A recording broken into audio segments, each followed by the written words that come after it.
So let's take a look at Kamala Harris, the CNN town hall. I've asked this question before. What does she stand for? Do you believe that Americans should have the right to vote at age 16? I'm really interested in having that conversation. Senator, yes or no, do you support financial reparations?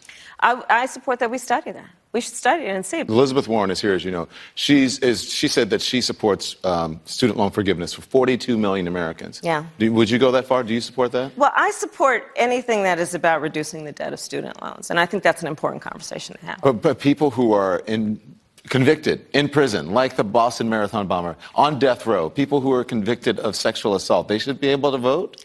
I think we should have that conversation. Here it is. I mean, this is not a visionary nor a leader. This whole let's talk about it. Let's have this conversation. Let's talk about it. Let's talk about it. Let's talk about it. This doesn't give us any insight into how you plan to lead this nation. Having conversations is not being a visionary. She did, though, take one really firm stance when it came to gun control. Here's what Kamala Harris said. Upon being elected, I will give the United States Congress 100 days to get their act together and have the courage to pass reasonable gun safety laws. And if they fail to do it, then I will take executive action. And specifically what I will do is put in place a requirement that for anyone who sells more than 5 guns a year, they are required to do background checks when they sell those guns. I will require that for any gun dealer that breaks the law, the ATF take their license. And by the way, ATF, alcohol, tobacco, and firearms. Well, the ATF has been doing a lot of the A and the T, but not much of the F. Yeah, I don't know about that. Look, I want a president that is going to actually restore democracy to the American people. We've had too many abuses of powers by both sides, and we really do need to have a president that's going to go in there and be for the people. Executive action is not the answer. What she should be doing, I think, is, so this is kind of scary to me. What any president should be doing, whether it's her or somebody else, what they should be doing is calling out the corrupt politicians who are taking money from the NRA and who are not in line with their constituents at all. That's what a president should be doing when it comes to the gun policies. The problem is, for whatever reason, Obama wasn't really willing to call them out as much, but I know the conversation was a bit different under Obama than it is now. I think after Parkland, a lot of things have changed, and a lot of the mindsets about gun reform and gun policy has changed. So I can't really blame him for that specifically, but and obviously Trump's not going to call out the NRA and his fellow Republicans who are taking money hand over fist from that organization, even though their constituents are largely for common sense gun laws.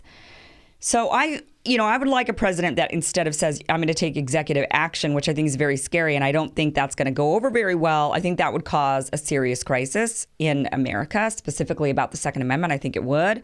I think instead it's got to be something that the American people actually vote on and want and strong arm their politicians into doing. So the president should be calling out the greed and the corruption and pinpointing it, being very specific, call them by name, say how much money they're taking, be very, very specific and call them out. I think that's what might work moving forward. And also, of course, advocating for changes in the way that our campaigns are financed, change the lobbying rules, change the money rules. That is what we need in that office. Not somebody who's going to say, look, if you don't take action, I'm just going to do it myself. Especially on something like that. That is really scary to me. But you know what? Hey, she had a firm stance on something. So that was that. Overall, listening to Kamala Harris, she sounds like a prosecutor. And a prosecutor without really a vision, just somebody says, I'm going to talk about it, but I'm going to take a firm stance on some of these criminal justice things or justice issues. And that's not really what a president should be. A president really should be a visionary and a negotiator.